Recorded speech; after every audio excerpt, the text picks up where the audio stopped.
Selamat pagi sahabat kompas.com, selamat hari Selasa. Gimana kabarnya kalian hari ini? Semoga kalian tetap semangat untuk menjalani hari ini ya.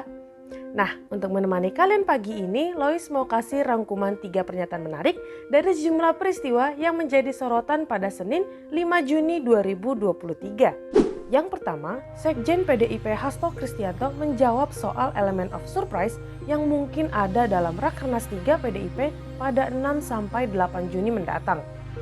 Hal ini disampaikan Hasto saat mengadakan konferensi pers di kantor DPP PDIP Jakarta Pusat terkait Rakernas 3 PDIP Senin 5 Juni 2023. Namun, perihal sosok bakal calon wakil presiden untuk Ganjar Pranowo, Hasto menjawab hal itu dengan masih ada waktu. Berikut pernyataan selengkapnya.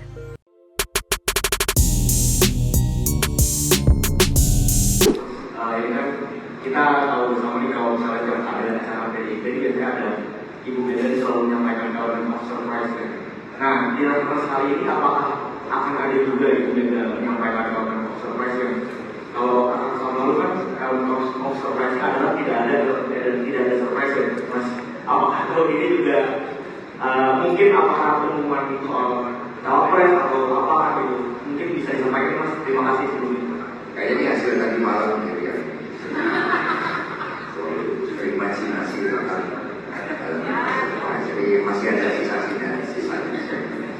Jadi tentu saja justru ini kan banyak mengatakan UPD ini anti mainstream ketika semua berbicara elektoral, berbicara politik, pencitraan. Kami kembali pada hal yang sangat prinsip.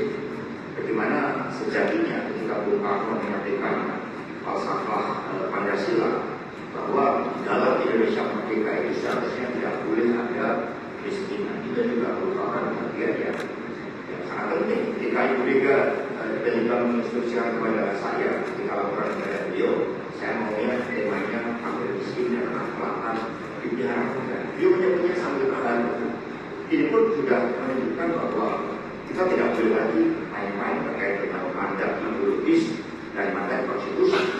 Ketika sidang DPR membahas pasal 34 ayat 1 itu muncul perdebatan kenapa di negara yang seharusnya memang berpihak kepada yang miskin kita memasukkan fakir miskin dan masyarakat yang rendah, tetapi di situ justru sangat jernih Profesor Sutomo memberikan suatu penjelasan yang sangat komprehensif bahwa justru itulah yang membuat konstitusi kita itu berbeda dari konstitusi negara manapun dan menunjukkan bahwa demokrasi yang kita bangun bukan hanya demokrasi politik, tapi juga demokrasi ekonomi yang keadilan sosial. Inilah yang dipercepat oleh PDI Perjuangan bersama dengan Pak Ganjar Pranowo ke depan, karena Pak Jokowi telah meletakkan suatu dasar-dasar yang sangat baik melalui pembangunan monetografi. Bahkan Pak Jokowi saya mengatakan saya akan cawe-cawe agar bonus demografi ini tidak kita sia-siakan jika terjadi loncatan kemajuan.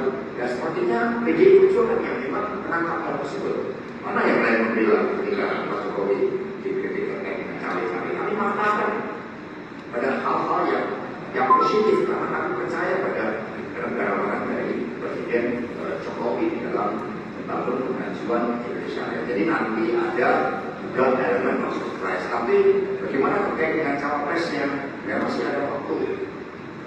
Masih ada waktu yang kita ambil kan spirit dari kelahiran Bung Karno ini yang harus juga dijabarkan di dalam visi-visi dan agenda strategis ke depan.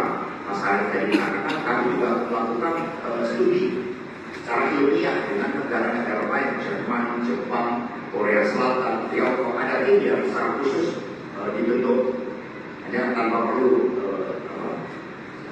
SPJ ke negara-negara tersebut. Kita bisa mengakses berbagai informasi yang ada.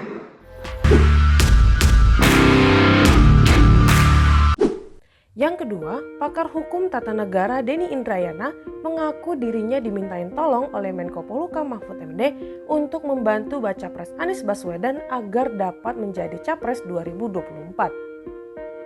Denny menyebut alasan Mahfud dibalik perintah ini adalah agar demokrasi di Indonesia menjadi lebih sehat. Namun, Denny mengaku tidak tahu apa yang melatar belakangi Mahfud MD menyatakan hal tersebut. Berikut pernyataan selengkapnya.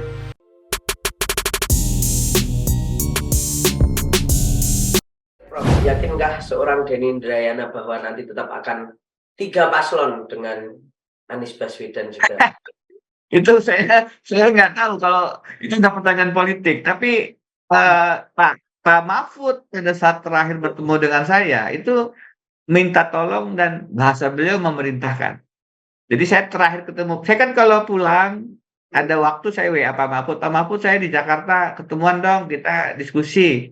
Pak Mahfud kemudian memberi waktu, biasanya ya Mas nanti malam ya ke rumah dinas beliau. Pas mau pulang juga begitu. Jadi pertemuan terakhir saya dengan beliau itu salah satu pesan Pak Mahfud itu semacam ini, Mas Denny, tolong bantu Anies Baswedan untuk jadi calon presiden supaya demokrasi kita lebih sehat. Saya bilang, oh ini ada apa ini?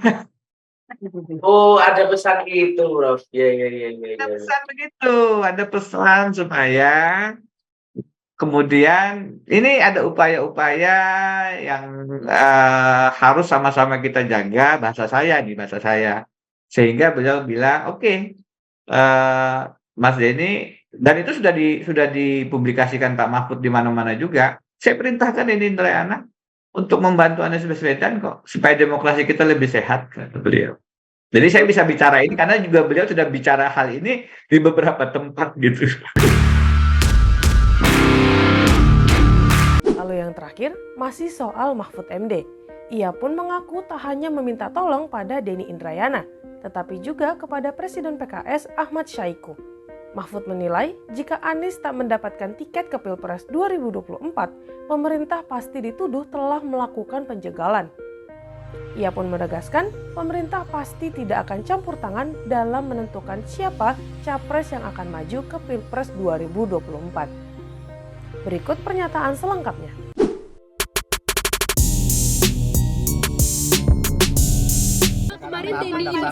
Kemarin Denny Indrayana mengaku bahwa Bapak minta dirinya untuk membantu Anies jadi capres, bagaimana Pak? Bukan hanya Denny yang saya minta, Ketua PKS, Ketua Umum PKS juga saya minta tolong Anies dijaga agar tetap mendapat tiket. Nanti yang dituduh kalau tidak dapat tiket pemerintah, karena nuduhnya pemerintah terus mengganjal Anies. Saya pesan ke Denny, tolong itu dijaga, jangan sampai dari internalnya nanti yang gagal kan gitu. Kalau pemerintah tidak akan ikut-ikut. Saya sampaikan juga itu kepada Ketua Umum PKS, Pak Saifu, ketika datang ke rumah saya, menjajaki bagaimana kalau Bapak menjadi cawapresnya Anies. Saya bilang jangan saya, nanti malah pecah. Anies kalau nanti koalisinya tidak setuju, malah Aniesnya nanti tidak dapat tiket. Kalau partainya satu keluar, sama pesan saya kepada Denny. Nah, saya akan jaga pemilunya, saya bilang agar pemilu terselenggara, itu aja.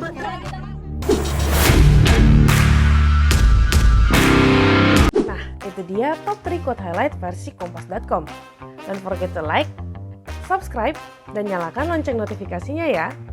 Saksikan informasi menarik lainnya hanya di kompas.com. Jernih melihat dunia.